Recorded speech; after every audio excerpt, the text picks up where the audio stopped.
우리 오늘 은혜 받을 말씀은 로마서 말씀인데요. 로마서 12장 우리 1절에서 13절까지 말씀 같이 함께 교독하겠습니다. 신약성경 257페이지에 있습니다. 로마서 12장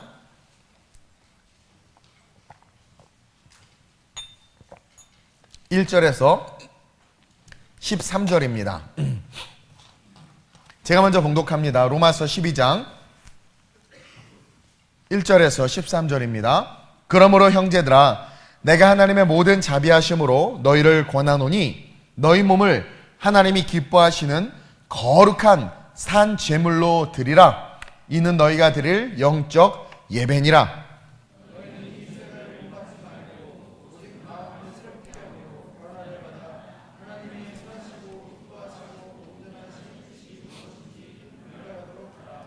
내게 주신 은혜로 말미암아 너희 각 사람에게 말하노니 마땅히 생각할 그 이상의 생각을 품지 말고 오직 하나님께서 각 사람에게 나누어 주신 믿음의 분량대로 지혜롭게 생각하라.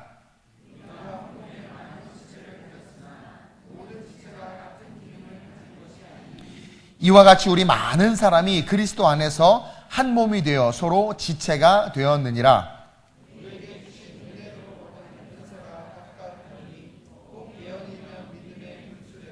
혹 섬기는 일이면 섬기는 일로, 혹 가르치는 자면 가르치는 일로,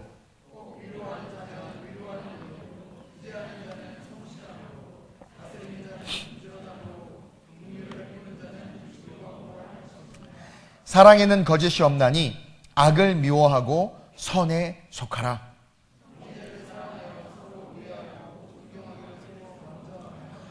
부지런하여 게으르지 말고 열심을 품고 주를 섬기라.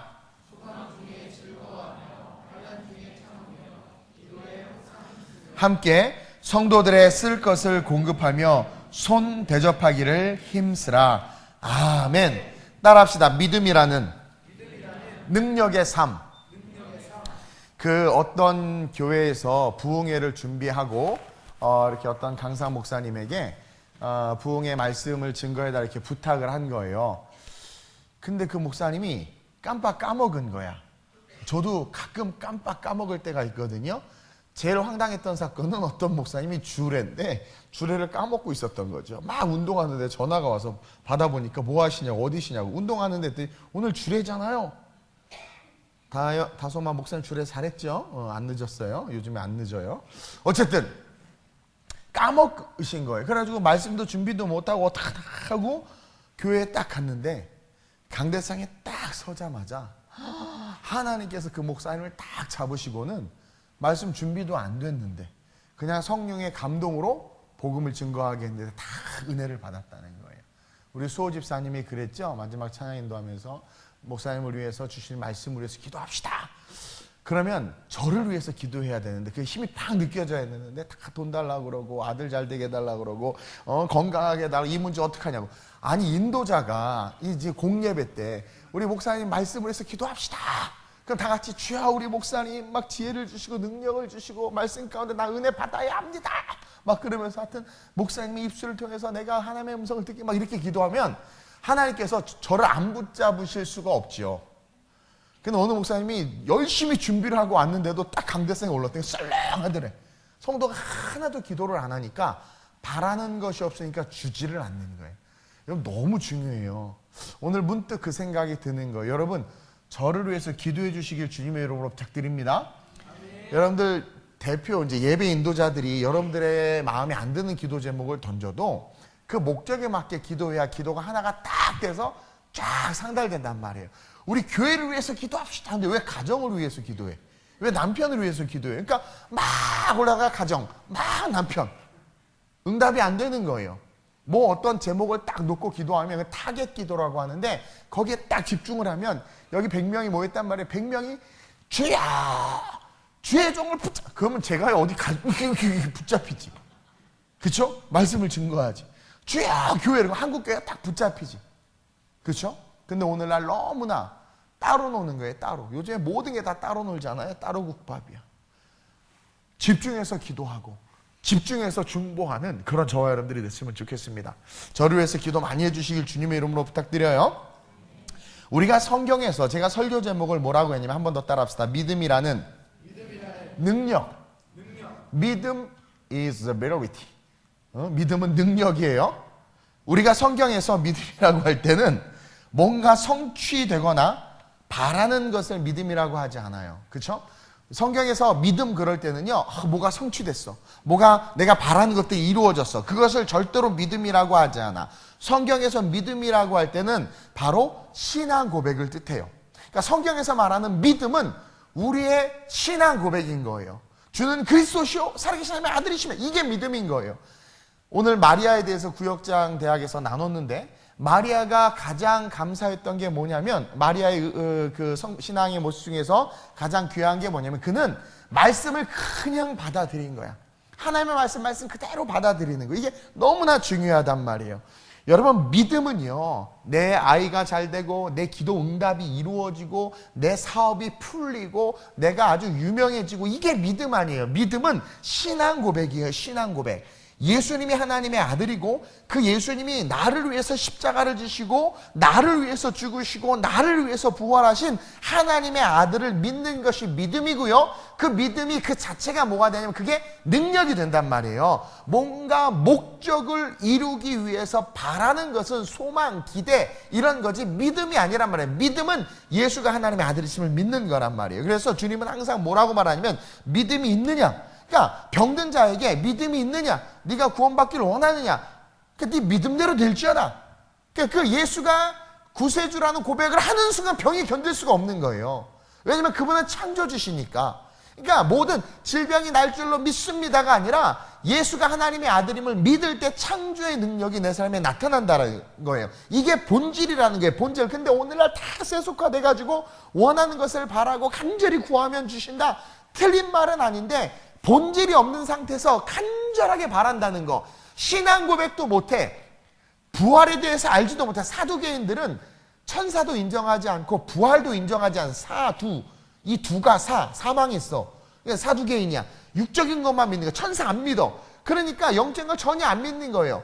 그것 없이 신앙생활하는 게 그게 무슨 의미가 있어요? 오늘날 많은 크리스찬들이요, 본질적인 예수가 하나님의 아들, 부활이 있고 천국이 있다는 것에 대한 믿음은 없어. 그거에 대한 믿음은 없이 단순히 정신통일, 필승 정신통일, 된다, 술 끊는다, 이 술 사기, 사탄 마귀야 떠나가라. 절대 안 떠나가. 더 술 먹고 싶어지지. 여러분, 우리 안에 예수가 하나님의 아들이고 그분이 전능하신 주님이심을 인정할 때 내 사고, 내 혼, 내 육체 속에 묶여있던 그런 어둠의 진들이 떠나가 버린단 말이에요. 그래서 신앙 고백을 못하니까 교회가 어떤 정치적인 색깔 때문에 찢어지지, 신앙 고백을 못하니까 교회가 세상의 환란 가운데 그냥 다 흩어지지, 교회가 신앙 고백을 못하니까 물질을 어디에 써야 되는 줄 모르고 순종이 뭔지를 모르는 거예요. 신앙 고백을 못하니까 목사가 올바른 설교를 해도 자기 소견에 좋을 대로 듣고 지 맘대로 떠드는 거예요. 그러니까 엉망진창이 된단 말이에요. 근데 신앙 고백을 딱 하면 모든 게 하나로 다 뭉쳐. 신앙 고백을 딱 하면 그것으로 말미암아 구하지도 바라지도 않아도 하나님께서 다 이루어줄 뿐만 아니라 신앙 고백을 딱 하는 그 순간 우리의 삶의 분명한 목적이 실제가 돼. 마태복음 28장이 실제가 된단 말이에요. 그래서 주님은요, 항상 병든 자들이나 귀신 들린 자에게 믿음이 있느냐라고 물으셨고, 그럴 때 눈이 떠지고 나병이 치유되고 많은 사람들이 걸었는데, 여러분, 그때 그 믿느냐라는 그 믿음은 네가 날 것을 믿느냐가 아니에요. 내가 메시아임을 믿느냐 이거예요. 내가 메시아임을 믿느냐 이거예요. 백부장의 믿음을 위대하게 여겼던 건, 주님, 당신이 오지 않아도 됩니다. 당신이 여기다 말씀만 하셔도 내 하인이 낫겠습니다. 나도 권세가 있는데 내가 야 일로 와 그러면 일로 오고 절로 가 그러면 절로 갑니다. 당신은 전능하신 하나님이 신앙 고백한 거예요. 그러니까 오지 않아도 됩니다. 말씀만 하셔도 낫습니다. 창조주의 권세를 인정한 거예요, 백부장이. 그러니까 내가 이만한 믿음을 보지 못했다. 깜짝 놀란 거죠. 근데 백부장이 돌아갔더니 난 거예요. 언제 났냐 그랬더니 자기가 그 신앙 고백했을 때 하인이 난 거야. 여러분, 신앙 고백하는 교회는 부흥해요. 돈이 있어야 교회가 부흥하고 뭐 이렇게 막 그 뭐 재력가들이 있고 또 뭔가 이렇게 이래야 교회가 요즘엔 되고 뭐 건물이 좋아야 되고 뭐 요즘에 지하교회 안 가요? 상가교회 안 가요? 우리 상가로 시작했거든요. 조그만 데서. 뭐 그러는데 여러분 상관없어요. 복음이 있으면 카타콤에도 모이고 복음이 있으면 여러분 동굴에도 모이고 복음이 있으면 어디든 부흥이 일어나. 왜냐면 복음 그 믿음이 있으면 그것은 창조주시고 하나님 그 자체이시기 때문에 그 믿음 안에 모든 것들이 모이게 되어 있단 말이에요. 여러분 바디메오가 막 다윗의 자손 예수의 나를 불쌍히 여기소서 할 때 그는 자기의 불쌍한 것에 집중한 것이 아니라 그분이 다윗의 자손 예수 그리스도 예언된 메시아인 것을 믿은 거예요. 그러니까 예수님이 깜짝 놀라서 그 수많은 사람들이 예수님에게 다 달려들었는데 뭐라 그래? 그를 데리고 오라 그러잖아. 신앙 고백한 자를 데리고 오라 그랬단 말이에요. 그러니까 신앙 고백을 하니까 주님께서 그 음성을 들으시고 신앙 고백한 자의 기도를 들으시는 거죠. 오라 그러는 거예요. 네가 낳고자 하느냐? 네. 그게 뭐예요? 너가 내가 하나님을 믿느냐 이거예요. 네. 그러니까 기적이 일어나는 거예요. 저와 여러분들 믿음은 내가 원하는 것을 얻는 것이 아니라 하나님이 하나님이고 예수가 예수고 성령이 성령님임을 인정한다라는 거죠. 혈병 여인도 마찬가지예요. 그가 내가 예수님의 옷자락만 만져도 내 병이 나을 거야 라고 말한 건 자기의 병에 포커스가 있는 것이 아니라 그 혈병 여인이 신앙 고백을 한 거야. 그건 뭐냐면 저분이 진짜 창조주라면 메시아라면 그쵸? 저분은 모든 것을 온전케 하는 분, 자기의 신앙 고백인 거예요. 그래서 옷깃을 만지니까 능력이 나가면서 치유가 되잖아요. 저는요 여러분들의 삶에 믿음의 그 능력이 단지 내가 원하는 것을 얻는 것이 아니라 그 믿음의 본질, 우리의 신앙 고백, 그것이 실제가 돼서 그 고백만으로 세상을 승리하고 그 고백만으로 여러분들의 삶에 정말 하나님의 놀라운 능력이 폭포수와 같이 쏟아지는 그러한 삶이 됐으면 좋겠어요. 여러분 그러기 위해선 첫째로 믿음이라는 그 능력의 삶, 제가 믿음이라는 능력의 삶이라고 그랬죠. 그 삶을 살기 위해선 여러분들이 다시 예수 그리스도를 만난 은혜를 회복해야 돼. 제가 요즘에 드는 생각이 뭐냐면 이 은혜를 회복해. 우리가 은혜 속에 있을 때는 은혜가 은혜인 줄 몰라. 여러분 요즘에 살기 너무 좋죠. 살기 너무 좋단 말이야. 그러다 보니까 작은 어려움이 와도 막 불평하고 그리고 이렇게 살기 좋게 되게 된 이유를 몰라. 우리 대한민국이 여러분 지구에서 가장 가난한 나라 밑에서 두 번째 나라였어. 근데 이렇게 잘 살게 된 거 우리네 부모님들이 기도하고 열심히 이 나라를 위해서 헌신하면서 했기 때문에 이렇게 잘 살게 된 거란 말이에요. 근데 그 고생을 안 해봤단 말이야 우리는. 그리고 주어진 축복을 지금 누리고 있어요. 그쵸? 누리다 보니까 그냥 이렇게 내가 이렇게 사는 거지 뭐. 그냥 뭐 돈 주고 밥 사 먹고 하는 거야. 근데 어느 날 부모님이 망했어. 사업이 무너지고 명예퇴직당하고 보이스피싱 당해서 퇴직금도 다 날리고 그지가 됐어. 그러니까 애가 이해를 못해. 왜 우리가 이렇게 가난하게 살아야 돼? 요즘 애들 그런데 집 평수 줄여서 이사 가면 왜 우리가 이런 집에서 살아? 엄마 큰 집으로 가, 큰 집. 돈이 없어. 아, 돈 왜 없어? 그거 왜 가져오면 안 돼? 뭐 은행 가서 달라고 그래 막. 뭘 몰라 정말. 너무 니네 부모님들이 우리 중고등부에 얼마나 힘들게 너희들을 위해서 살아갔는지 알아야 돼. 니네들 돈 쓰는 거 잘 모르지? 이렇게 이게 얼마나 귀한지. 그것도 땅 파봐 1,000원짜리가 나오나 이런 얘기면 또 꼰대라고 그러고. 그렇죠? 근데 그게 뭐냐면 우리가 너무나 지금 이렇게 나름대로 평안하게 살고 행복하게 살다 보니까 뭘 까먹고 있냐면 이렇게 우리가 행복하고 편안하게 살 수 있는 그 은혜를 까먹고 있는 거예요. 제가 어제 우리 청년들하고 바울이라는 영화를 같이 봤어요. 제가 많은 이야기들이 있는데 하나 가장 인사이트를 받은 건 이제 바울이 이제 죽기 직전에 사도행전의 마지막 장면이에요. 그것을 영화로 만들었더라고요 보니까. 갔는데 그 간수장에게 얻어 터지는 거야. 그리고 막 그 병사가 채찍으로 막 후드려 치는 거야. 바울이에요 바울.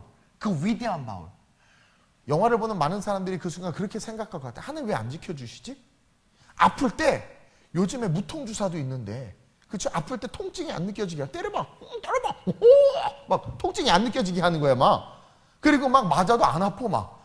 간수가 발로 찼더니 발이 부러져 간수발이 막. 그럼 얼마나 우리가 통쾌하겠어. 이것이 다 주님의 은혜다 막 그러면. 근데 그런 역사가 하나도 안 이루어져. 그냥 얻어 터져. 초라하게. 위대한 하나님을 증거했고 유두고라는 죽은 청년도 살려내고 그렇죠? 기적을 드러냈던 바울인데 너무나 영화에서는 초라하게 얻어 터지고 있는 거야. 근데 주님은 거기에 단 1도 개입을 안 해. 단 1도 개입을 안 해. 그리고 그냥 그 고통을 다 감당하고 있는 거예요. 그리고는 그 속에서도 그 어떻게 보면 되게 초라한데 감옥에서 하여튼 포스 있는 배우를 썼는지 모르겠지만 바울이 그렇게 잘생기지 않았거든요. 어쨌든 감옥에서 막 이렇게 힘들고 막 그래야 되는 당당하게 막 거기서 복음을 증거하고 막 거기서 누가가 옆에서 사도행전을 받아 적고 있고 막 그런 장면들이 펼쳐지고 있어요. 우리 하나님은 뭔가 막 이렇게 우리 인생 가운데 개입하셔서 도와주시고 그래서 은혜가 있고 그럼 얼마나 좋을까 그런 생각을 하지만 하나님은요 우리의 삶 속에 그렇게 하나하나 개입해가지고 뭐 아픈 거 돌봐 이런 분이 아니란 말이에요. 우리 안에 있는 신앙 고백 그것으로 족한 거야. 그 신앙 고백은요 단순히 나를 감옥에서 풀어주세요가 아니라 내가 인생을 살아가면서 겪어야 되는 고난은 고난이고 뚫고 가야 되는 삶은 삶이야. 그러나 중요한 건 내가 가진 그 신앙은 하나님이 나에게 어찌하든 상관없어. 그분이 나의 구원자 되시고 메시아 되신다는 그 사실 하나만으로도 만족하면서 그냥 내가 감당해야 될 것을 감당하는 것이 진짜 신앙이란 말이에요. 초대교회 성도들은 뭘 구하지 않았어. 어떤 청년이 그래. 목사님 그 보니까 원형 경기장 가서 다 사자밥 될 때 그들 그냥 아무렇지 않게 쭉 걸어가대요. 어떻게 그럴 수가 있죠? 천국의 소망이 있으니까. 진짜 신앙을 소유하고 있으니까. 그렇죠? 근데 보세요. 우리는요. 그 십자가의 은혜로 말미암아 너무나 지금 뭐 채찍을 맞아 뭘 맞아 너무나 편안해. 근데 이 편안함이 어디서 왔는지를 몰라. 저 여러분들이 이렇게 행복하게 사는 것에 대해서 이것이 얼마나 많은 사람들의 수고와 피와 눈물로 이루어진 줄을 몰라. 근데 그 상황에서 조금만 어려워지면 우리는 원망과 불평이라는 거예요. 그리고 힘들어지는 거예요. 오늘날 저와 여러분들이 뭘 까먹고 있냐면 예수님께서 십자가에서 우리를 위해서 고난당하시고 피 흘리시고 십자가 지신 그 본질적인 그 은혜 그것을 회복하지 않고는 저와 여러분들이 앞으로 다가올 환난을 이겨낼 수가 없단 말이에요. 여러분 바울과 베드로나 이런 믿음의 사람들이 그 고난과 고통 속에서 그걸 견딜 수 있었던 건 예수님이 더 큰 고난과 고통을 겪은 걸 그들이 알았고 믿은 거예요. 그래 내가 고통 겪고 그거는 괜찮아. 아무 문제 안 된단 말이에요. 이해돼요? 여러분들이 예수 그리스도를 만난 그 은혜, 처음에 그 은혜를 딱 회복하면 여러분들의 삶의 환경과 상황이 어떠하든 원망과 불평이 아니라 우리의 삶은 계속적인 감사요. 우리의 삶은 계속적인 기대가 될 수 있다는 거예요. 근데 오늘날 많은 크리스찬들이 능력 있는 삶을 살지 못하는 것은 예수를 만난 은혜를 잃어버려서 그래. 예수는 알지 머리로만 알아. 그 예수를 만났던 그 은혜, 그때 그 감격, 막 그 눈물과 그 감동, 콧물, 주야 막 주를 위해서 살겠다는 그 진짜 그때 그 첫사랑, 그 감동, 그것을 회복하는 것, 그것이 진짜 능력 있는 삶의 시작이라는 거죠. 여러분 이 바울은요 로마서 1장에서 11장까지는 믿음에 대한 이야기를 쭉 해요. 어떻게 믿어야 되는가. 그리고 오늘 12장에서 그 믿음으로 말미암아 오늘 12장 소제목이 보니까 하나님의 뜻을 분별하는 새 생활. 이제 11장까지 믿음에 대해서 줄기차게 이야기했어요. 자, 이제 니네가 믿음 알았지. 그러면 그 믿음이 있는 너희들, 우리에게 이제 하는 말이에요. 저와 여러분들 이제 어떻게 살아야 되는가? 그 삶에 대한 이야기를 풀어나가는 게 12장이란 말이에요. 그래서 우리가 다 알고 믿고 있어요. 그럼 이제 우리 믿는 자들에게 주어진 숙제는 이 땅에서 그 믿음을 가지고 어떻게 살아야 하냐라는 거야. 근데 재밌는 건 제가 제목에 다 밝혔어요. 믿음이 곧 능력이라고. 그러니까 믿음이 진짜 믿음이 있으면 이 험난한 세상을 살아가는 것이 아무것도 아니야. 근데 이것이 힘들고 버거워지는 것은 우리 안에 믿음을 잃어버렸다라는 거죠. 그리고 우리가 이 믿음의 문제에서 어떻게 사느냐에 따라서 우리의 인생 극과 극으로 나눠져. 바울은 우리에게 먼저 이렇게 살라고 가르치고 있어요. 그게 뭐냐면 1절에 나오는 만남의 삶이야. 보세요. 그러므로 형제들아, 믿음에 대해서 쭉 설명하고 나서 그러므로 형제들아 내가 하나님의 모든 자비하심으로 너희를 권하노니 시작.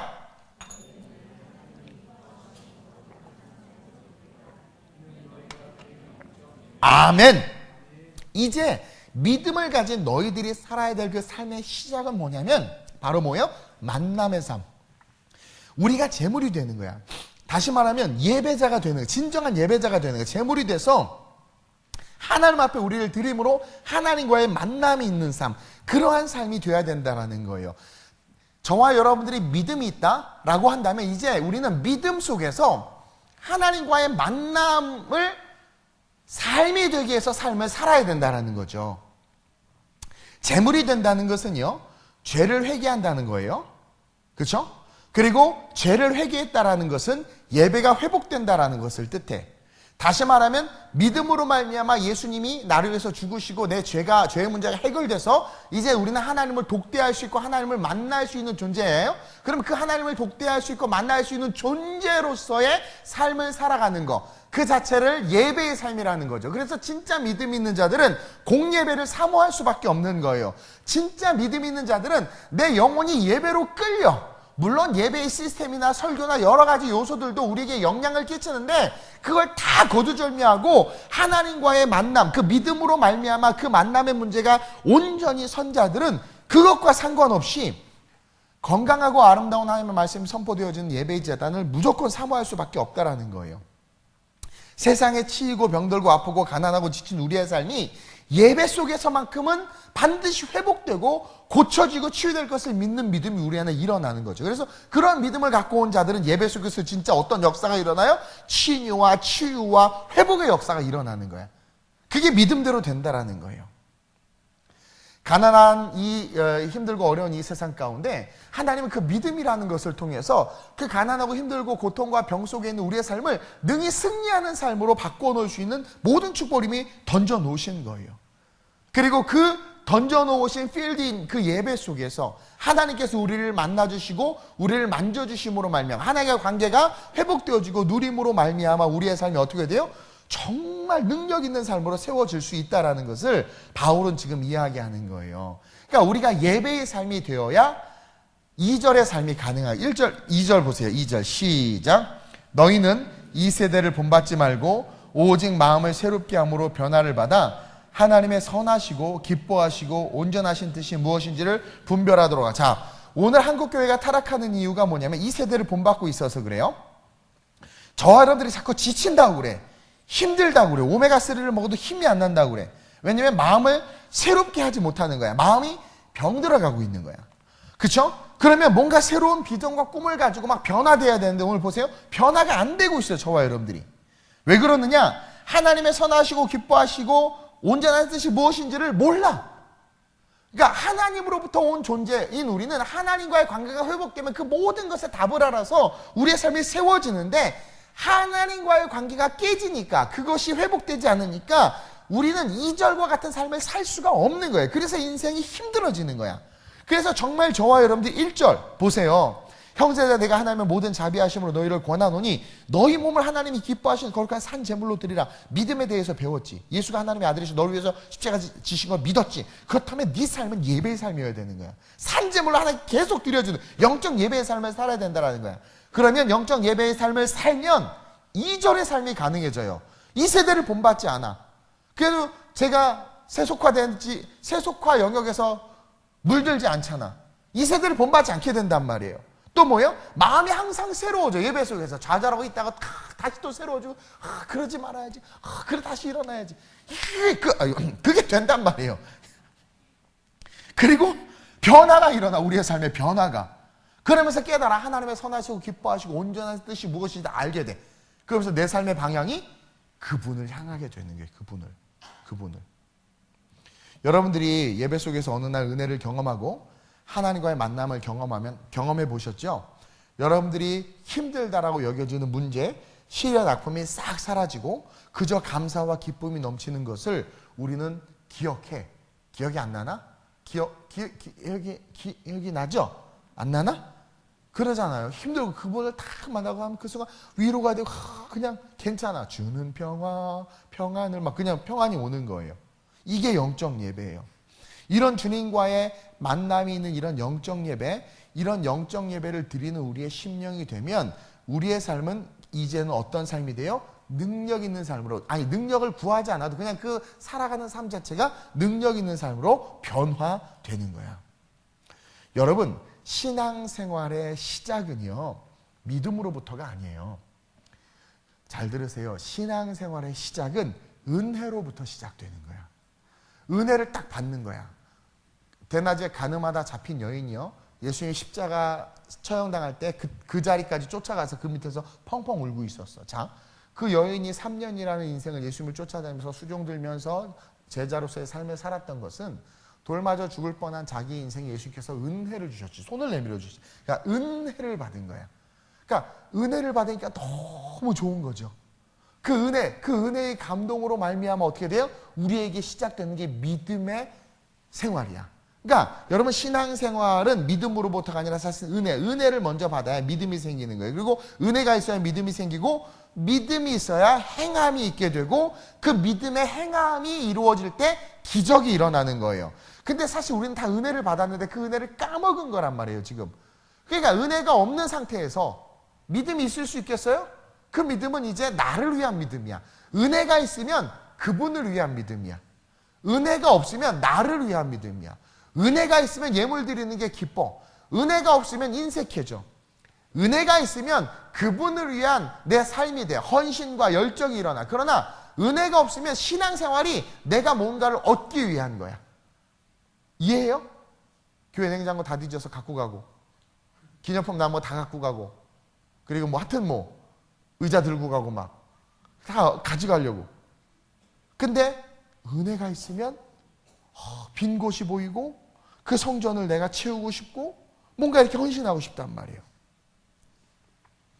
여러분 모세가 은혜를 받고 믿음이 생겨서 바로에게 갔지 모세가 믿음이 있어서 바로에게 간 게 아니라 먼저 은혜를 받은 거야. 떨기나무에서 하나님과 관계 속에서 은혜를 받은 거예요.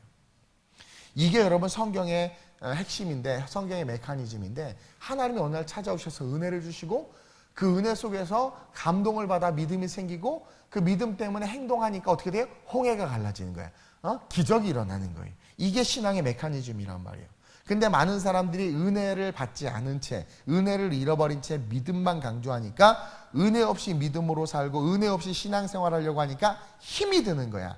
제가 생각해서 왜 이렇게 힘이 들지? 교사들도 힘들고 목사님도 힘들고 전도사님도 다 힘들대. 왜 힘들까? 주님의 일이 물론 감사한데요. 그거 뻥이야. 주님의 일이 감사하대. 그럼 표정을 좀 감사하게 짓든가. 주님의 일이 감사하긴 한데요. 힘들어요.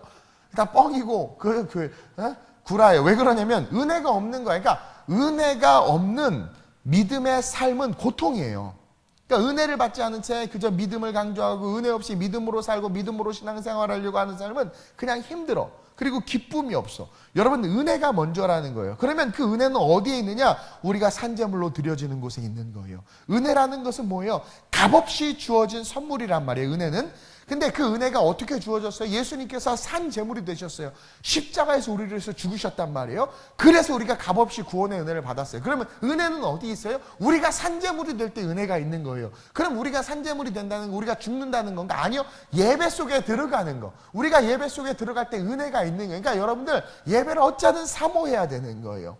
예배를 사모하고 예배를 신령과 진정으로 드리기 위한 마음으로서 기도해야 되는. 제가 아까 그랬죠. 저를 위해서 기도해 주셔야 됩니다. 제가 부흥 강사 예화를 들었죠. 성도들이 막 기도하니까 딱 섭도에 하나님이 잡아. 그것처럼 여러분들이 예배 속에 나올 때 하나님 내가 은혜 받게 하여 주옵소서. 내 기도 응답되게 이런 그거는 나중에 해야 될 거야. 이거 이기적인 신앙. 일단 여러분 항상 교회에 딱 오면 하나님 오늘 은혜 받게 하여 주옵소서. 오늘 은혜 못 받으면 내일 이혼도장 찍고 싶어요. 막 이렇게 나온단 말이에요. 오늘 은혜 받아야 돼요. 오늘 은혜 못 받으면 내 자식이지만 갖다 버리고 싶어요. 이게 이제 우리의 심령이라. 오늘 은혜 못 받으면 직장 때려칠 거고 오늘 은혜 못 받으면 그러니까 그 간절 은혜를 사모할 때 하나님의 은혜를 막 주세요. 여러분 하나님 여러분들 돈 주세요. 사업 잘 되게. 우리 하나님 별로 안 좋아해 그거. 왜? 다 정욕에 쓰려고 자기 욕심을 따라 구하는 거거든요. 근데 하나님 은혜를 달라고 구해 세상에. 그거 대단한 축복이에요. 대단한 축복이에요. 주일학교 아이가 와가지고 제 방에 왔어요. 똑똑똑 들어왔더니 내 방에 똑똑똑 하면 80%는 애기들이에요. 들어와서 왜 왔어? 사탕 줄까? 아니요. 그럼 빵 줄까? 아니요. 왜 왔어? 저는 목사님을 원해요. 뒤집어지는 거예요. 나는 완전히 걔는 내 주님 오실 때까지 걔는 진짜 그거 은혜를 그러면 사탕이 아니라 내가 먼저 생각해. 걔 뭐 좋아하지? 그 아이에서 뭘 해? 내가 먼저 생각해. 나를 구하잖아. 그러니까 여러분 그런 거 안 들어요? 조카들이나 누가 막 엄마 아빠 필요 없어 난 이모가 최고야. 그러면 뭐 예화가 이게 커미케 제가 느끼는 게 뭐냐면 내가 먼저 걔를 생각해요. 내가 먼저 걔가 뭘 좋아하지? 이거 해줬으면 좋겠다. 나를 구할 때. 그러니까 저와 여러분이 하나님을 구하는 거예요. 주 예수의 얼굴을 구하는 거죠. 예배 때 나올 때만 하나님 저 은혜 받아야 합니다. 하나님 오늘 이 기도 좀 꼭 응답받아야 돼요. 오늘 2천만 원 꼭 채워줘야 돼요. 주여! 주님이 경기 일으켜. 그럼 얘 좀 안 왔으면 좋겠어. 근데 주님이 내가 힘든 거 다 알아. 돈 때문에, 관계 때문에, 어려운 거 다 알아. 근데 딱 나와가지고 주님 은혜가 필요합니다. 은혜 받게 해주세요. 주님 은혜 받게 해주세요. 그래서 내 믿음이 진짜 믿음 되게 해주세요. 이렇게 기도하면요, 세상에 우리 주님이 그냥 눈물, 닭똥 같은 눈물, 뜨거운 눈물, 그냥 막 보일러 60도에서 나온 온수가 쫙 흐르면서 그냥 내 모든 죄가 씻겨지는 것 같고, 그래 막 마음에 감동이 확 올라오면서 주님 사랑합니다 막 울고, 그냥 왼수 같은 남편 이렇게 감사한지 또 새롭게 깨닫게 되고, 막 그냥 모든 게 감사하고, 그러면서 그 가운데서 하나님께서 분명히 이 문제를 해결하실 것이다 막 확신이 올라오고, 막 그러고 나면 아멘 할렐루야가 되는 거예요. 근데 그냥 와서 주여 주여 주여 주여 됐죠 미샤입니다 막 그러고, 그냥 그러면 여기면 이렇게 가는 거예요. 이렇게 막 된다 안 돼봐 또 그럼 더 이게 그러니까 은혜로부터. 오늘 한국 사회가 많이 지금 피로하고 지쳐 있대요. 저도 그래.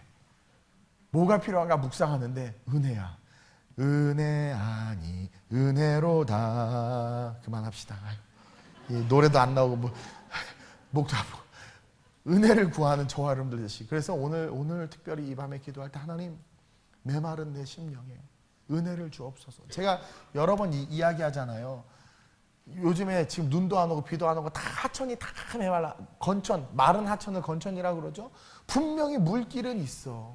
저기 개울이야. 내과였어. 옛날에 시골 가보면 내가 맨날 멱 감던 데인데, 멱이 뭔지도 몰라요. 또 요즘 젊은이들 목욕하던데, 목욕도 아니야. 물놀이 하던데. 분명 시내가인데, 그쵸? 쫙쫙 갈라져 돌짝만 있고 돌만 있는 거야. 막 이렇게 뭔가 이렇게 계곡처럼 해놨는데 물은 하나도. 분명히 물길이야, 물길. 그쵸? 다 사라진 거야. 근데 오늘 홍수가 나서 물이 확 차차차차 흐르면 얼마죠? 그 주변에 생명이 다 살아나고 막, 그죠? 우리에게 은혜의 길은 이미 닦여져 있어. 예수 만난 흔적도 있단 말이에요. 근데 뭐가 없어요? 물이 없어. 그러니까 우리 충만이 많이 먹는 거 나면 목사님 맨날 나한테 먹는 거 가지고 이게 말라 있으니까 막 올라오는 거야. 근데 쫙 은혜가 적세. 우리 참 역시 많이 먹더니 그쵸 목사님도 드실래요? 막 이렇게 되는데, 이게 은혜가 있으면 모든 게 용납이 되고 이게 품어지고 교회가 하나가 되고 막. 요즘에 이 대한민국 이념이 싸우고 있고 막 교회 안에서도 막 싸우고 서로 막 이게 뭐냐, 다 은혜가 없는 건천들끼리, 메마른 하천들끼리. 여러분 피곤하고 목마르고 더울 때 건드려봐.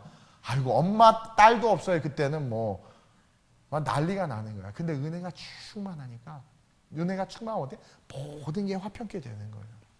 그래서 저와 여러분들 은혜가 먼저라는 것을 기억하고, 믿음이라는 능력의 삶을 살기 위해선 뭐가 필요하다? 은혜가 필요하다. 그 은혜는 어디에 있다?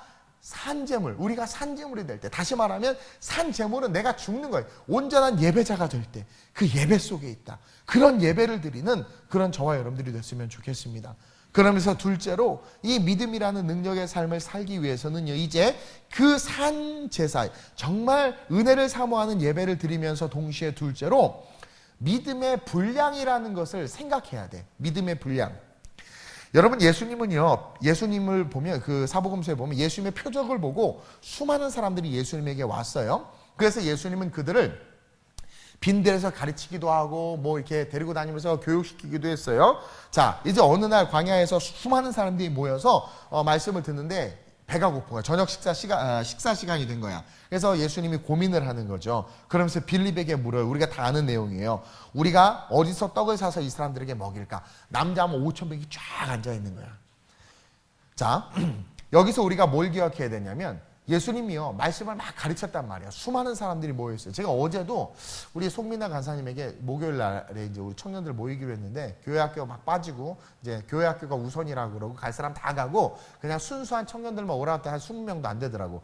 순수가 없어, 우리 교회는. 어쨌든. 한 20명 돼. 그래서 고민하면서 우리 민아가, 근데 저녁 때쯤 됐는데 얘네들 배고플 것 같은데, 어떻게 해야 되지? 밥을 먹고 올까? 그때 우리 송민아 간사님 쿨하잖아요. 거의 다 먹고 올 거예요. 너 이렇게 너무나 평안한 줄 몰라. 그 메시지가 얼마나 평안한지. 그래서 준비를 안 하고 있어. 그랬더니 아니다니까 진짜 많이 먹고 와. 요즘 알아서 잘 먹고 사나 봐. 그렇죠? 이게 뭐냐면, 제가 목사지만 때가 되면 이렇게 생각한단 말이에요. 우리 예수님은요, 여러분, 우리를 먹이시는 분이라는 것을 기억해야 돼. 조금 더 깊게 적용을 하면 예수님을 잘 믿잖아요. 잘 먹어. 정말 그래요. 우리 주님 먹이시는 분이야. 말씀을 쫙 가르치시다가 때가 되면 그냥 보내든가 하면 되는데 우리 주님이 고민하는 거죠. 이 사람들에게 어떻게 떡을 먹이지? 예수님은 먹이시는 분이야. 예수 믿으면 잘 먹게 돼요. 그러자 다들 자기의 믿음의 분량대로 이야기를 쏟아놔. 시간이 없어서 짧게 얘기해요. 어떤 사람은 돈을 조금씩 걷자. 그랬더니 그래도 부족하자. 어떤 사람은 조를 짜서 시장에 보내자. 야, 시장에 사람 없다. 그러니까 각자 자기의 믿음의 분량대로 막 이야기를 해요. 그러다가 안드레가 하나의 도시락을 가지고 와. 근데 가지고 오면서 안드레도 뭐라고 말하냐면 6장 9절에 여기 도시락이 있습니다. 시작. 그러나 이것이 이 많은 사람에게 얼마나 되겠사옵나이까. 전능하신 하나님 예수님의 제자야. 예수님의 기적과 능력을 다 봤음에도 불구하고 안드레의 믿음은 뭐예요?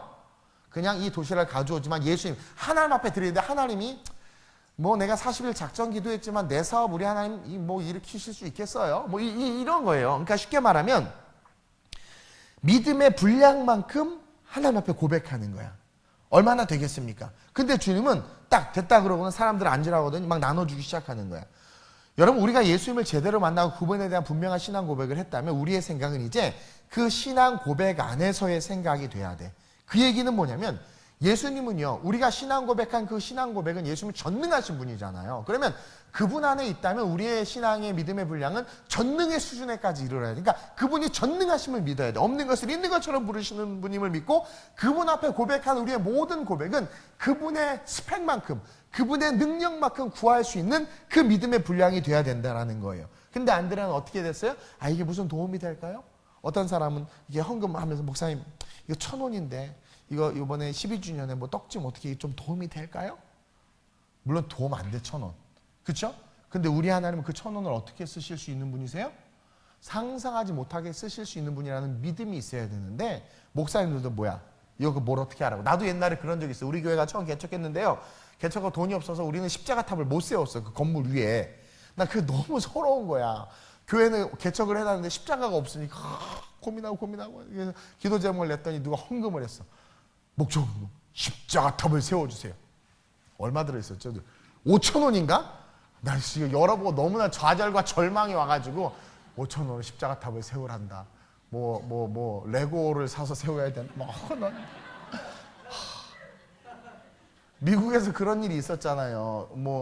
난 예화를 별로 안 좋아하는데 내가 읽었던 신앙 서적들을 보면 늘 자주 등장했던 예화인데 미국의 어떤 교회에서 목사님이 불이 났나 뭐 어땠나 해가지고 교회를 다시 건축해야 되는데 여러분 우리 교회 건축에서 기도합시다 했더니 한 아이가 자기가 모아놨던 용돈 몇 달러를 딱 낸 거예요. 그래서 목사님 그걸 그 헌금을 받아서 읽고 하니까 성도들이 다 감동을 받아서 다 헌금을 해서 교회를 지어줬다 뭐 이런 얘기. 내가 별로 좋아하는 얘기는 아니지만 그러니까 이 얘기는 뭐냐면 하나님의 감동과 믿음의 온전함으로 누군가 하나 헌신하면 그 작은 헌신을 통해서 하나님은 놀라운 역사, 버터플라이 이펙트처럼 놀라운 역사를 이루실 수 있는 분인데 우리는 그걸 몰라. 그래서 제가 그때부터 여러분들이 헌금 교육할 때 어떻게 가르쳤어요?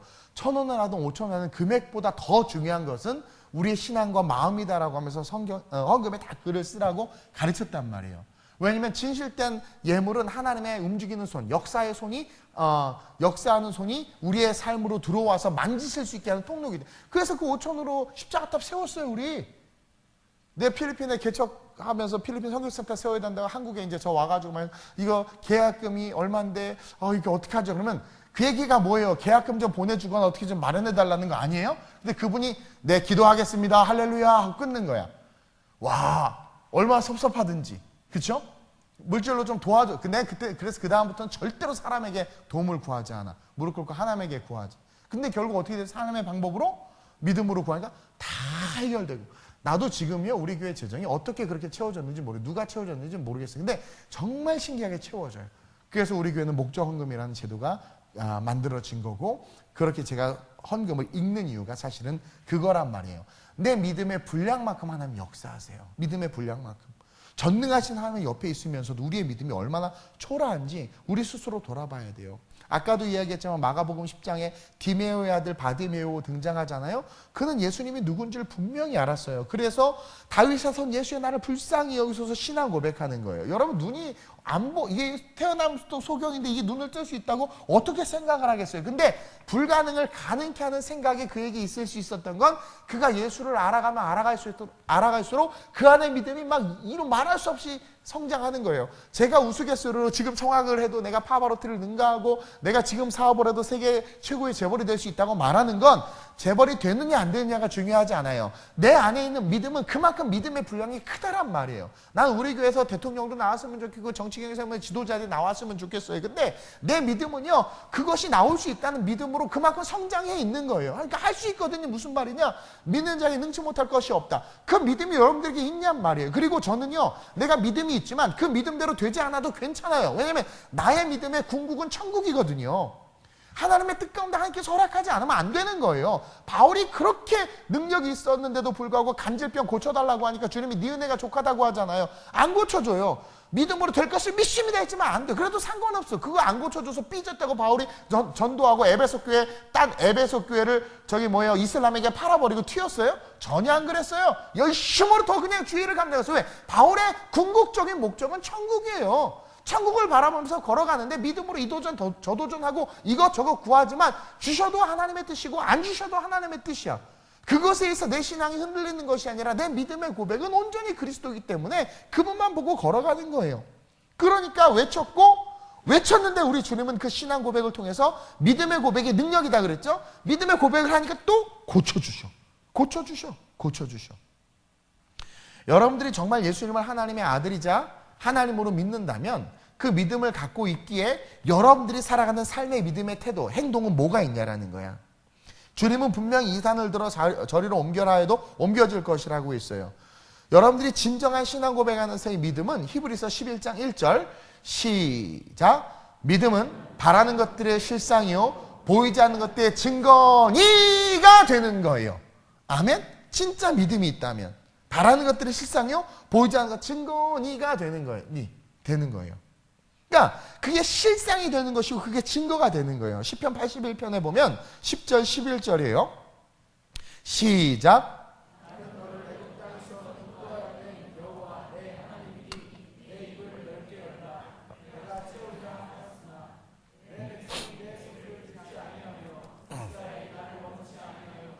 아멘. 보세요. 나는 너를 애굽 땅에서 인도하여낸 여호와라. 뭘 이야기하냐면 전능하신 하나님이다라는 거예요. 애굽 땅이라는 것은 여러 가지 의미가 있는데 그 애굽 땅에서 일어난 10가지 재앙이 포커스인 거예요. 그 10가지 재앙을 통해서 하나님이 천지 만물을 주관하시는 분임을 보여준 거예요. 사실은 이해돼요? 그리고 나온 거는 중요하지 않고 뭐 얼마든지 나올 수 있어. 근데 하나님이 하나님인 걸 보여줬단 말이에요. 그리고 끄집어냈어요. 그러면서 뭐래? 내 입을 넓게 열라 내가 채우리라. 구하면 다 주신다라는 거예요. 근데 내 백성이 내 소리를 듣지 않으면, 그러니까 믿음의 분량이 이것밖에 안 돼. 그러니까 여러분들의 믿음의 분량을 잘 봐야 돼. 여러분들은 내가 그랬죠. 그 믿음이 있다면 그 믿음으로 말미암아 어떤 행동을 하고 있냐? 제가 질문을 던졌어요. 좀 전에. 그리고 시편 말씀을 읽었어요. 똑같아요. 우리 주님도. 내가 내 입을 열게 열라 내가 채우리라 하였으니 내 백성이 내 소리를 듣지 않으면 이스라엘이 나를 원하지 아니하였다. 입을 안 여는 거죠. 열지 않는 거죠. 일단은 진정한 제사, 산제사를 드리지 못하는 자들은 절대 입을 열 수도 없고 열지도 않아. 열어도 채워지지 않는 입만 열게 돼. 산제사를 드리지 않는 자들은 입을 열지도 않을 뿐만 아니라 열어도 응답이 안 돼. 그래서 산제사, 은혜가 없이 구하는 자들은 이상하게 기도 응답이 잘 안 돼요. 왜냐면 다 정욕으로 쓰려고 구하게 돼요. 은혜가 없으면. 근데 은혜가 있는 상태에서 구하면 당장 내가 돈이 필요해도요. 남 돈 필요한 사람을 위해서 먼저 기도가 나와요. 정말 은혜가 있으면은요, 내가 사업에 어려움이 있거나 뭐 관계에 문제가 있을 때 은혜가 있으면 먼저 그것을 구하는 것이 아니라 은혜가 있으면 그거 이전에 하나님의 영광을 먼저 구하게 돼요. 그러니까 은혜가 없으니까 자꾸 필요를 위한 것들만 구하게 되고, 그러다 보니까 우리의 심령은 점점 강팍해지고, 다시 말해서 산제사를 드리지 않으니까 우리가 구하고 바라는 모든 것들은 헛되고 헛된 것이고, 그러다 보니까 응답도 안 이루어지는 거예요. 그러나 산제사를 드리는 자들은요, 하나님을 원하는 거예요. 제가 아까 그랬죠. 주일학교 아이가 와서 왜 왔니? 빵 먹고 싶어? 사탕 먹고 싶어? 아니요, 전 목사님 보고 싶어서 왔어요. 그럼 제가 환장한다니까요. 그것처럼 하나님을 원하게 되면은요, 하나님을 원하는 제사를 드리면은요, 하나님이 알아서 헤아리세요. 그리고 하나님을 원하는 자들의 믿음은요, 입을 반드시 넓게 열게 돼 있어요. 그의 나라와 그의 의를 막 구하게 돼 있단 말이에요. 그러면 어떤 일이 일어나느냐? 내가 은혜 없을 때 구했던 나를 위한 것들까지도 다 이루어져. 그게 너희는 먼저 그의 나라와 그의 의를 구하라. 산제사를 드린 자만이 그럴 수 있어요. 그러면 이 모든 것을 너에게 더하겠다. 그것을 위해서 살았더니 하나님은 알아서 다 채워주는 거죠. 제가 그 꼬마에게가 생각을 하고 뭘 필요하게 한 것처럼 알아서 다 주신단 말이에요. 그래서 우리 주님이 그런 너희는 먼저 그의 나라와 그의 의를 구하라. 근데 그게 안 되죠. 왜? 은혜가 없으니까. 은혜가 있어야 돼. 우리의 심령에 은혜로 쭉 젖어야 된단 말이에요. 따라서 저와 여러분들 믿음의 분량, 내가 정말 은혜가 있다면 그 은혜 안에서 나의 믿음의 분량은 어떤 믿음인가? 여러분들이 한번 진단해 봤으면 좋겠어요. 3절 보세요. 내게 주신 은혜로 말미암아 너희 각 사람에게 말하노니 마땅히 생각할 그 이상의 생각을 품지 말고 오직 하나님께서 각 사람에게 나누어 주신 믿음의 분량대로 지혜롭게 생각하라. 그러니까 자기의 믿음의 분량, 내 믿음의 분량이 무엇인지를 기억하고 그 믿음의 분량에 합당하게 믿고 신앙생활하면서 걸어가는 그런 저와 여러분들이 되어야 된다는 거예요. 그러면서 마지막으로 믿음이라는 그 능력의 삶을 살기 위해서는 여러분 열심을 품어야 돼. 주를 섬겨야 돼. 여러분 그거 아세요? 진짜 예수를 잘 믿는 사람들의 특징은요, 부지런합니다. 부지런해요. 그리고요, 여러분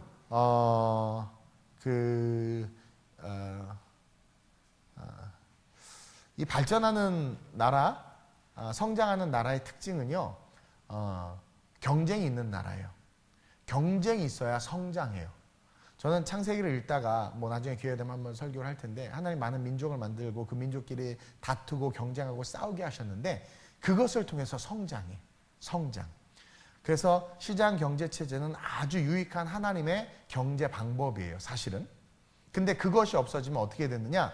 게을러지고 무능력해져. 평준화되는 거죠. 하향 평준화. 하나님은 그러지 않아요. 믿는 자들을 보니까 제가 바울 영화도 봤지만 할 만큼 했어. 그럼 쉬어도 되는데 멈추지 않아. 끊임없이 도전하고 부딪힌단 말이에요. 우리 청년들 중에서 제가 공무원 얘기를 자꾸 하니까 상처받았다는 애들이 있는데, 내가 분명히 말하자면 내가 분명히 얘기하지. 그냥 사회적인 현상으로 이해하게 하니까 상처받지 마. 공무원이 비전인 사람도 있어. 근데 중요한 것은 뭐냐면, 얘기는 하지 맙시다. 어쨌든 중요한 건 복음이 있고 믿음이 있는 자들은요, 절대로 무기력하거나 무능력하게 살아가지 않아요. 왜냐면 다스리고 정복하라고 그랬거든요. 다스리고 정복하라고 그랬어요. 누가 공짜 돈 주는 거 받아서 그냥 편안하게 살고 남하고 나랑 똑같이 살아야 된다고 말하는 건 철저하게 사타니즘이야. 왜? 야, 나는 왜 하나님 보좌에 못 앉아? 왜 너만 앉아? 같이 앉자 이거예요. 이해해요? 똑같아야 된다라는 거예요. 다 평등해야 된다라는 거예요. 다 평등해야 된대. 근데요, 우리 하나님은 분명히 우리에게 말씀하세요. 다스리고 정복하라고. 특별히 바울만 봐도요, 달려갈 길과 주 예수께 받은 삶의 그것만이 바로 계속 걸어요. 하나님의 나라를 위해서 계속 걸어가요. 저와 여러분들이 믿음이라는 능력의 삶을 살기 위해서는요, 열심을 품고 주를 섬겨야 돼. 여러분, 바울은 산 제물로 드려지는 영적 예배와 그로 말미암는 믿음의 분량을 통해서 이제 어떻게 교회에서 생활해야 하는지를, 삶에서 생활해야 하는지를 4절 이하로부터 13절까지 쭉 이야기하고 있어. 시간이 없어서 결론 11절로 그냥 바로 갈게요. 다 빼먹고 11절 보세요. 시작. 부지런하여 게으르지 말고 열심을 품고 주를 섬기라. 자, 주를 섬기라는 의미가 여러 가지가 있는데 구약의 의미에서의 주를 섬기라는 것은 뭐예요? 다스리고 정복하는 거예요. 빼앗긴 것을 찾아오는 거예요. 신약에 있어서 주를 섬기는 것은 뭐예요? 가난하고 고아와 병든 자들을 돌보는 거예요. 그리고 뭐예요? 사랑하라는 거예요. 자, 부지런하여 게으르지 말고 열심을 품고 주를 섬기라. 소망 중에 즐거워하며 환난 중에 참으며 기도에 항상 있으며. 그러니까 소망이 있다는 건 뭐예요? 하나님 나라의 꿈도 있지만 하나님 나라의 꿈이 있는 자들은 반드시 이 땅에 꿈이 있어요. 하나님은 기독교, 교회를 절처럼 산속에 둔 것이 아니라 세상 가운데 두고 빛이라고 했고 소금이라고 했고 빛은 운동력이 있고 소금은 영향력이 있단 말이에요. 그러니까 그냥 이렇게 사는 게 아니라 능력 있게 행동력 있게 운동하고 영향력을 끼치는 삶을 살면서 13절에 성도들이 쓸 것을 공급하고 손대접하기를 힘쓰라는 거예요. 세상 가운데 힘과 능력을 드러내는 영향력 있는 삶을 살라라고 성경이 이야기하고 있단 말이에요. 그러니까 산재물로 드려지는 영적 예배와 그로 말미암는 진짜 믿음을 가진 자들은 열심을 품고 주를 섬겨야 된다라는 거야. 그리고 주를 섬기는 것을 바울은 지체들을 섬기고 각각의 은사와 직임과 직분에 충성하면서 사랑하고 우애하고 존경하며 부지런하라고 이 로마서 이후로 쭉 이야기하고 있는 거예요. 저와 여러분들이 기억해야 되는 게 뭐냐면 우리 크리스찬들은요. 아니 그러면 성경 보세요. 그냥 살다 그냥 다 죽어버리면 되지. 근데 끊임없는 전쟁과 끊임없는 갈등과 끊임없는 고통 속에서 하나님이 원하시는 삶을 오면 싸우고 이기고 정복하는 삶이란 말이에요. 근데 그런 지도자들이 오늘날 이 세대에 보이지 않는 거야. 다시 말하면 믿음으로 말미암아 정말 능력 있는 삶을 사는 그 삶의 사람들이 오늘날 없다라는 거죠. 그래서 여러분 진짜 예수를 제대로 믿는 사람들은요 늘 감사가 넘치고요 늘 부지런해요. 무엇이든 열심히 있고요 늘 기쁨이 있게 되어 있어요. 여러분 보세요. 부지런하고 감사가 넘치고 기쁨 있는 사람들이 모인 교회를 한번 상상해봐요. 얼마나 신바람 나요. 여러분 자꾸 몸이 아프고 이런 사람들 있죠. 나가서 일해보세요. 그럼 며칠은 좀 아플 수 있어요. 근데 그 다음부터 건강해져. 저와 여러분들 하나님의 일을 감당하고 하나님의 봉사의 직분을 감당할 때 하나님은요 우리를 통해서 세상과 사회를 건강하게 만든단 말이에요. 저는 아름다운 우리 교회가 그런 교회가 됐으면 좋겠어요. 이제 주님 오실 날이 얼마 남지 않았는데 정말 믿음이라는 그 능력의 삶을 알기에 그 삶을 살아가는 것을 삶의 목적으로 뒀기에 열심을 품고 그냥 주님을 섬기는 거예요. 주님을 섬기는 거. 아까 그랬죠. 주님을 섬긴다라는 건 뭐라고 그랬어요? 구약의 관점에서는 다스리고 정복하는 거예요. 그냥 천편일적으로 또 이런 말하면 다 그냥 안주하는 삶으로 가는 것이 아니라 이해돼요? 다 안주하는 삶으로 가는 것이야. 노력하지 않아도 누가 밥 먹여줬으면 좋겠다는 그런 공짜 거지의 삶으로 가는 것이 아니라 창조하는 거죠. 여러분 우리 크리스찬들은 창조하는 자들이에요. 하나님의 형상과 모양을 닮았기 때문에 창조해야 돼. 뭔가 자꾸 만들어내야 돼. 개발해야 돼. 제가 그러잖아요. 여러분 제가 미국에 예전에 젊을 때 가고 싶었던 이유가 뭐냐면 한국은 가고 싶은 회사가 별로 없어요. 근데 미국은 뭐 오라클부터 시작해서 마이크로소프트부터 해서 막 어마어마한 기업들 연봉이 뭐 상상을 초월해. 그런 회사들이 많으면 막 도전하고 싶고 막 가서 부딪히고 막 일하고 돈도 얼마나 멋있어요. 그게 창조예요. 뭔가 개발해내고. 근데 또 이러면 다 공무원이 앉아서 돈은 계속 나와.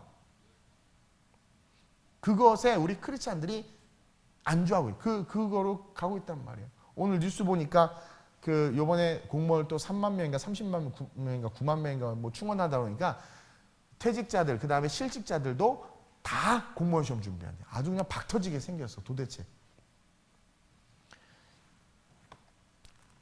지금요 기독교가 추구하는 성경이 말하는 것과 우리 대한민국이 정반대로 가고 있어요.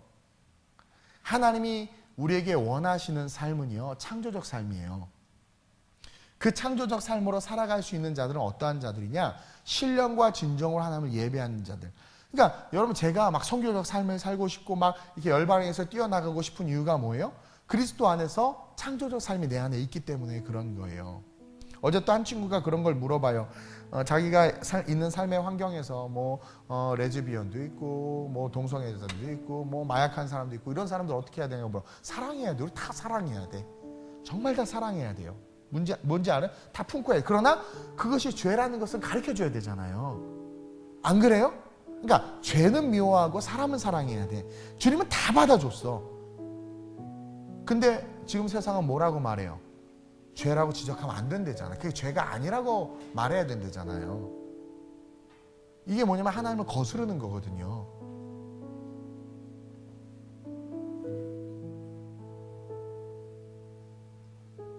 저와 여러분들이 이 나라 이 민족을 위해서 또 하나님의 나라를 위해서 먼저 은혜를 좀 받았으면 좋겠어요. 여러분 은혜를 받으면 모든 게 다 해결돼요. 은혜를 받으면. 저는 아름다운 우리 교회가 정말 주님을 열심히 섬기는 그런 교회가 됐으면 좋겠어요.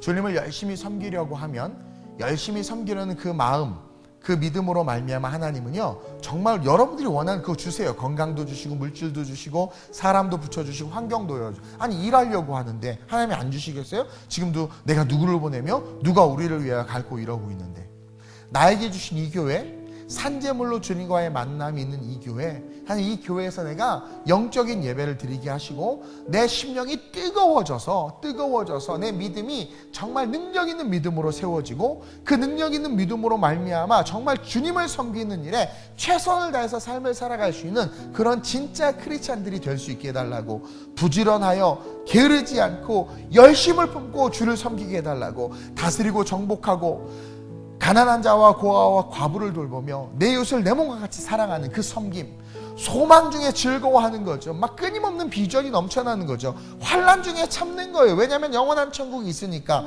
기도에 항상 힘쓰는 거죠. 이게 산제사를 드리는 삶이죠.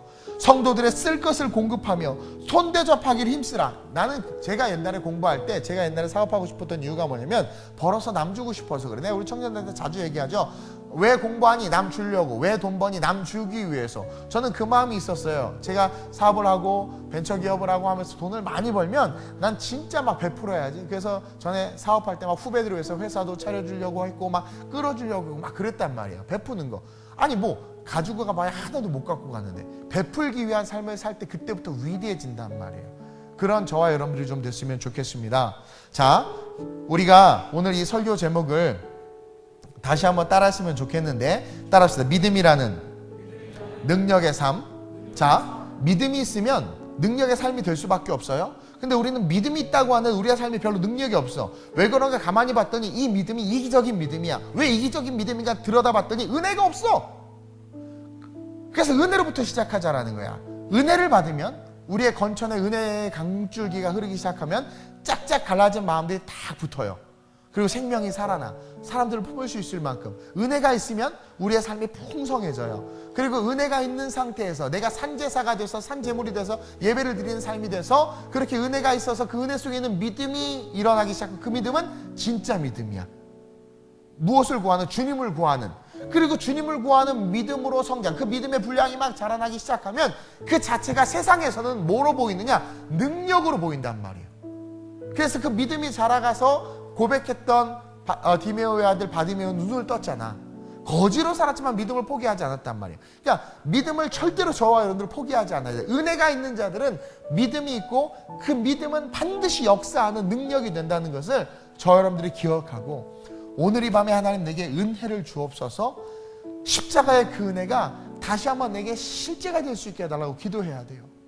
그리고 그 은혜로부터 말미암아 내 믿음이 자라서 더 큰 하나님의 나라를 바라보고 더 위대한 하나님의 나라를 꿈꾸면서 그렇게 정말 베풀고 섬기고 부지런하게 삶을 살아가 하나님의 나라를 세우는 그러한 저와 여러분들이 되길 기도했으면 좋겠습니다.